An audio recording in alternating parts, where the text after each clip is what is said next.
सतीश, मैं माँ बनने वाली हूँ। तुमने कहा था तुम अपने घर वालों से बात करोगे। मैंने तुम्हारा हर गलती में साथ दिया, पर तुमने क्या किया? तुमने मुझे कहीं का नहीं छोड़ा। अगर तुम अभी नहीं आए तो मैं पुलिस को तुम्हारे बारे में सब सच बता दूंगी। तुम्हारा दिमाग खराब हो गया क्या? मैंने तुम्हें बोला था अबॉर्शन करवा लो, तुमने नहीं करवाया। अब चुपचाप बच्चा गिराने की गोलियां खा लो, वरना मुझसे बुरा कोई नहीं होगा। और तू पुलिस को बताएगी, इससे पहले मैं तुझे जिंदा ही नहीं छोड़ूंगा। मुझे छोड़ो डॉक्टर सतीश, मुझे छोड़ो। मैं तेरा गला दबाकर तुझे जान से मार दूंगा। आज तुझे मेरे से कोई नहीं बचा सकता। आखिर डॉक्टर सतीश मीरा नाम की इस नर्स को जान से क्यों मारना चाहता है? कहानी के इस राज को जानने के लिए हमें इस कहानी को 4 साल पीछे ले जाना होगा। ये रात की दवाई ले लीजिए, आपको आराम की नींद आएगी। जीती रहो बेटी, खुश रहो। सिस्टर, आपको डॉक्टर सतीश अपने केबिन में बुला रहे हैं। अच्छा, मेरी ड्यूटी ओवर हो गई है, मैं घर जा रही हूँ। बाय। ठीक है, बाय। मीरा सतीश के केबिन में जाती है। कहाँ रह गई थी? इतनी देर से तुम्हारा इंतजार कर रहा हूँ। सतीश, ये तुम ठीक नहीं कर रहे हो। इस तरह से किसी ने हमें देख लिया तो कितनी बदनामी होगी। अरे किसी को कुछ पता नहीं चलेगा, तुम बस थोड़ा करीब आओ। क्या तुम मुझसे प्यार नहीं करती हो? करती हो ना? हाँ, पर तुम मुझसे शादी कब करोगे? ऐसे कब तक चलेगा? मीरा सतीश से प्यार करती थी, पर सतीश शायद उसका सिर्फ फायदा उठा रहा था। ऐसे ही एक दिन, ओके माँ जी, ये पीने वाली दवाई ले लो। वैसे आपके घर में और कौन कौन है? मेरा बेटा बहू तो कब के छोड़कर अलग रहने चले गए। पति का कुछ साल पहले ही देहांत हो गया। अब उनकी पेंशन से ही अपना गुजर बसर करती हूँ। माँ जी चिंता मत कीजिए, मैं भी तो आपकी बेटी की तरह हूँ। आज आपका बीपी ज्यादा आया है, इसलिए मैंने आपको दवाई दे दी है। आराम से सोना, और किसी भी चीज की जरूरत हो तो ये घंटी दबा देना, मैं आ जाऊंगी। उस बूढ़ी औरत को दवाई देकर मीरा रिसेप्शन पर आकर बैठ जाती है। कुछ देर बाद सतीश उसे अपने केबिन में बुलाता है। इतनी देर क्यों लगा दी आने में? 36 नंबर बेड के पेशेंट की तबीयत आज ठीक नहीं है। उनका बीपी बढ़ा हुआ आया है, इसलिए उन्हें दवाई दे रही थी। मेरा तुम्हें क्या लगता है, ये बूढ़ी और कितने दिन जिंदा रहेगी? मैं जल्द से जल्द इसके शरीर के ऑर्गन निकालने होंगे। ये तुम कैसी बातें कर रहे हो सतीश? मैं कुछ समझी नहीं। मेरा तुम नहीं जानती ऑर्गन कितने महंगे बिकते हैं। मेरी आज ही विदेश की एक डॉक्टर से बात हुई है। अगर हम मरीजों के ऑर्गन बेचने का काम शुरू कर दें तो हम कुछ ही दिनों में करोड़पति बन जाएंगे, करोड़पति। छी सतीश, ये कैसी बेहुदा सोच है तुम्हारी?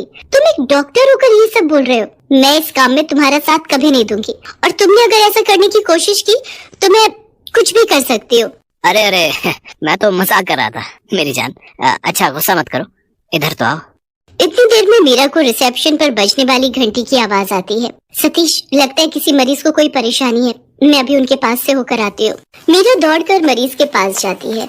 उस महिला की हालत बहुत खराब थी। डॉक्टर सतीश, पेशेंट की तबीयत बिगड़ रही है। तुम उन्हें ऑपरेशन थिएटर में शिफ्ट करो, मैं वहीं पहुंचता हूँ। कुछ देर बाद सतीश ऑपरेशन थिएटर में जाता है। उस बूढ़ी महिला की तबीयत बिगड़ रही थी। सतीश उसे एक इंजेक्शन देता है, जिसके बाद वो बूढ़ी महिला बिल्कुल शांत हो जाती है। डॉक्टर सतीश, ये माँ जी तो मर गई। तो इसमें हमारी क्या गलती है? इनका बीपी बहुत ज्यादा बढ़ गया था, जिसकी वजह से इन्हें अटैक आ गया। नर्स, डेड बॉडी को पोस्टमार्टम के लिए तैयार करो। मीरा समझ नहीं पा रही थी कि अचानक सतीश ने उस बूढ़ी महिला को कैसे इंजेक्शन दिया, जिसके बाद वो मर गई। बात वहीं दब जाती है।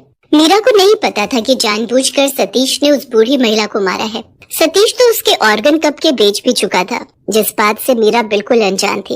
एक दिन मीरा को इस बात का पता चल जाता है। रामदिन, डॉक्टर सतीश को देखा? वो अपने केबिन में नहीं है। डॉक्टर साहब तो किसी का पोस्टमार्टम कर रहे हैं।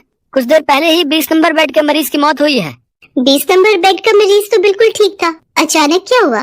अब ठीक है, तुम जाओ, मैं देखती हूँ। मीरा सतीश के पास जाती है। वो देखती है कि सतीश मरीज के सारे ऑर्गन निकाल कर एक जगह रख रहा है। मीरा गुस्से में आ जाती है। सतीश, ये सब क्या कर रहे हो? तुमने जानबूझकर इस मरीज को मारा है ना? धीरे बोलो, धीरे बोलो। मेरा ज्यादा शोर मत मचाओ। मैं जो कर रहा हूँ मुझे करने दो। मुझे बहुत से पैसे कमाने हैं, मैं आराम की जिंदगी जीना चाहता हूँ। तुम भी मेरा साथ दो।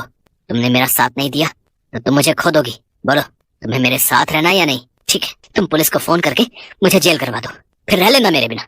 मीरा ना चाहते हुए भी उस समय चुप हो जाती है। ये घिनौना काम वो काफी समय से कर रहा था। एक दिन मीरा को पता चलता है कि वो गर्भवती है। वो इस बारे में सतीश से बात करती है। सतीश, मैं गर्भवती हूँ और अब मैं और नहीं रुक सकती। तुम अपने घर वालों से बात करके मुझसे शादी कर लो। पिछले 4 साल से मैं तुम्हारे इस घिनौने काम में साथ दे रही हूँ, पर अब मैं और नहीं सह सकती। तुम्हें मुझसे शादी करनी ही होगी। सतीश, ये सब छोड़ दो, हम दोनों शादी कर लेते हैं। तुम ये घिनौना काम छोड़ दो। मैं शादी नहीं कर सकता। इस बच्चे को गिराना है तो गिरा दे, मगर मैं तुझसे शादी नहीं कर सकता। मैं एक अमीर लड़की से शादी कर रहा हूँ। मेरी बात वहाँ पक्की हो गई है। तुमने मुझे धोखा दिया सतीश। तुम मेरे साथ ऐसा कैसे कर सकते हो? मैं तुम्हारी सारी करतूत पुलिस में बता दूंगी। छोड़ो मुझे, छोड़ो सतीश। तभी पुलिस वहाँ आ जाती है। घबराने की बात नहीं है मीरा जी। अच्छा हुआ आपने हमें सही समय पर फोन कर दिया। तूने पुलिस को बुलाया है? हाँ, मैं और तुम्हारे इस गुनाह में साथ नहीं दे सकती थी। मुझे पता था तुम मुझे बेवकूफ बना रहे हो, इसलिए मैंने पुलिस को तुम्हारे बारे में सारी सच्चाई बता दी। मुझे कोई फर्क नहीं पड़ता कि तुम मेरे साथ रहो या नहीं, मैं अकेली ही इस बच्चे को पाल सकती हूँ। सतीश, मैंने तुमसे सच्चा प्यार किया था, पर मैं इतनी भी खुदगर्ज नहीं जो अपने काम के साथ गद्दारी करूँ। इसे ले जाइए इंस्पेक्टर साहब, ये डॉक्टर के नाम पर भद्दा दाग है। सतीश को उसके गुनाहों की सजा मिल जाती है। पुलिस सतीश को पकड़कर ले जाती है। हॉस्पिटल का सारा स्टाफ मीरा की बहुत तारीफ करता है। आज मीरा के दिल का बोझ हल्का हो गया था। उसे अपनी गलती का एहसास हो गया था और उसने सतीश जैसे इंसान को अपनी जिंदगी से निकाल बाहर फेंका था।